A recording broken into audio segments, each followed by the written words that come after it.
Chapter 17, Living in a Parallel Universe. I met with a couple of pastor friends from other downtown area churches. We met regularly to talk and pray. One of them asked me, "So how do the elderly like having the homeless in their church service?" "Actually, they don't mind a bit," I answered. "Everyone knows that the only reason our denomination is willing to fund us and keep our ministry going is because of our work with the poor." So in an odd twist, he laughingly answered, "Those little old ladies have to be thankful that homeless alcoholics and addicts have saved their church."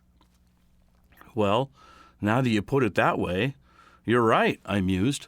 "I guess that would really only happen in some kind of odd parallel universe," I joked. We both laughed.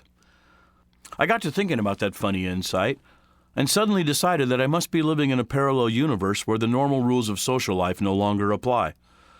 Our board had come to the conclusion in December of 2010 that we couldn't financially survive past March 31st of 2011. We had made plans to begin the process of closing the church and dispersing come April of the same year. Early talks with the denominational leaders had them advising us to close. I had submitted a plan for closure to them in early February, but a homeless person who loves our church and its ministry gave us $10,000 to keep going. Only in a parallel universe would the financial answers to a church's crisis come from a homeless person. As a result, we could go to June. In March, with the superintendent's help, the denomination decided to help fund us instead. It was mostly due to our work with the poor and our signs of church growth. What church board meeting would decide that its answer to financial crisis and numerical decline would be to invite in the homeless alcoholics and addicts? Not in our universe. In my second year there, we had cleaned out the church 6 months after I had first took over as the pastor and dumped 60 years worth of accumulated stuff, totaling 2.5 tons. I heard some of the many homeless people helping us comment, "Why can't they clean up after themselves? Why do these church people have to be so messy?" Homeless drug addicts who camped under the freeway complained. I thought that was another parallel universe moment.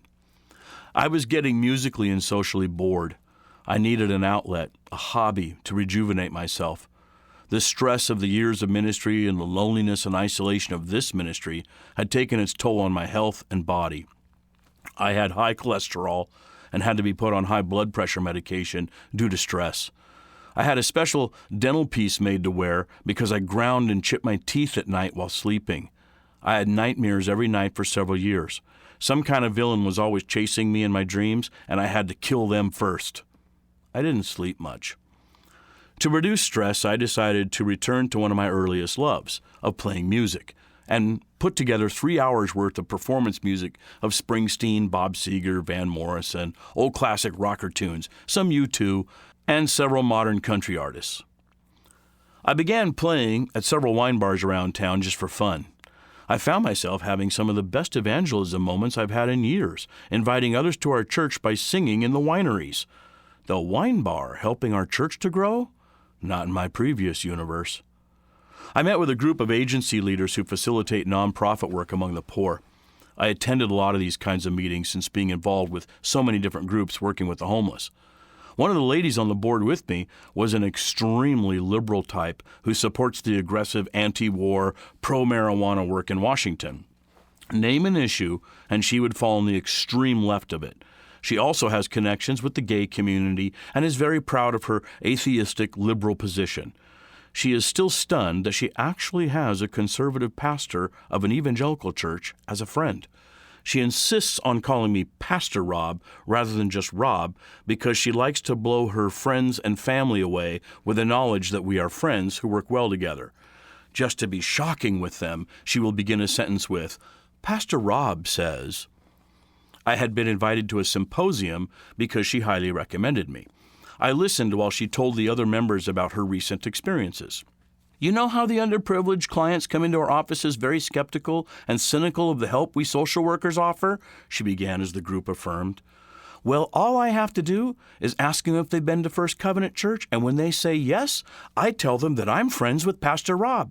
And immediately all of their guard drops and they trust me." She laughed. It's in a parallel universe where a liberal atheistic social worker has to name drop a conservative Christian to get in good graces with the poor. It must be in that same universe that the Christian and the social worker are genuine friends. Peter addresses his first epistle to the Christians who are strangers scattered throughout the world. He meant foreigners, aliens, sojourners, those who don't really belong here but are only temporary visitors, those whose home is elsewhere. If we're doing ministry right, shouldn't it be like we're from another universe? In Hebrews chapter 11, verses 8 and verse 10, the writer says this of Abraham: "By faith, Abraham, when he was called, obeyed by going out to a place which he was to receive for inheritance, and he went out not knowing where he was going. By faith he lived as an alien in the land of promise, as in a foreign land, dwelling in tents with Isaac and Jacob, fellow heirs of the same promise. For he was looking for the city which has foundations, whose architect and builder is God." And in chapter 11, verse 16, the writer adds, "But as it is, they desire a better country, that is a heavenly one. Therefore God is not ashamed to be called their God, for he has prepared a city for them."